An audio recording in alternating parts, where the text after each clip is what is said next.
vice-président du Front National, est avec nous. Bonjour Monsieur Philippot. Bonjour. Comment réagissez-vous donc à ce qui est l'information presque évidente maintenant de Donald Trump, président des États-Unis?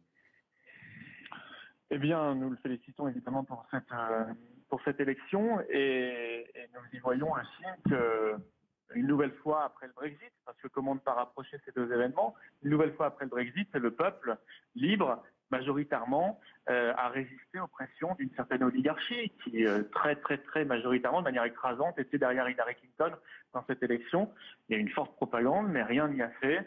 Et c'est un autre choix, le choix de Trump, qui a fait le peuple américain. Voilà. Alors moi, je dis attention. J'ai vu des responsables politiques français avoir des propos assez irresponsables pendant la campagne, jusqu'au chef de l'État, presque insultant pour Donald Trump, qui sera bientôt président des États-Unis. Je trouve que cette attitude n'est pas responsable. Il ne faudrait pas que la France s'isole dans une espèce de relation tête à tête avec Bruxelles et Berlin, en insultant les Russes, en insultant les Britanniques et maintenant en insultant les Américains. Ça, c'est de l'analyse sur la capacité de Donald Trump à triompher dans une société dont l'élite lui était hostile. Moi, ce que je voudrais savoir, c'est si vous jugez, étant donné la politique que Donald Trump veut mettre en œuvre aux États-Unis, si vous jugez que la victoire de Donald Trump est une bonne chose pour nous ou une mauvaise chose. Mais pour la France, nous avons fait l'analyse depuis longtemps, c'est une bonne chose par rapport à Mme Clinton. Je vous donne un exemple très simple, c'est que normalement, Trump tient sa promesse, le TAFTA, le traité transatlantique, est enterré. Ça, c'est quand même une excellente nouvelle, parce que vous ne pouvez pas compter sur le gouvernement français. En même temps, il était pas tout à fait vivant. Il était un peu déjà parce que l'Europe ne voulait pas le signer, mais enfin bon.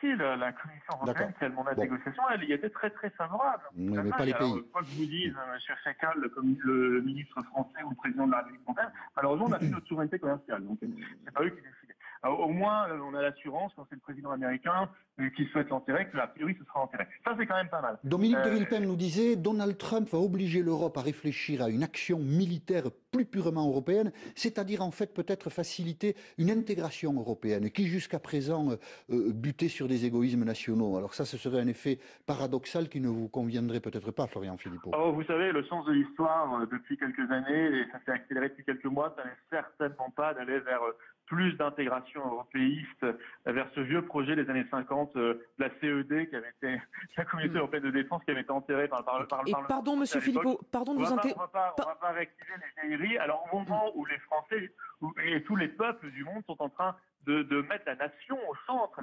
Monsieur Philippot, pardon de vous interrompre, mais Donald Trump est en train d'arriver pour son discours à son siège à New York. Je voudrais qu'on y rejoigne tout de suite Benjamin Elie, puis on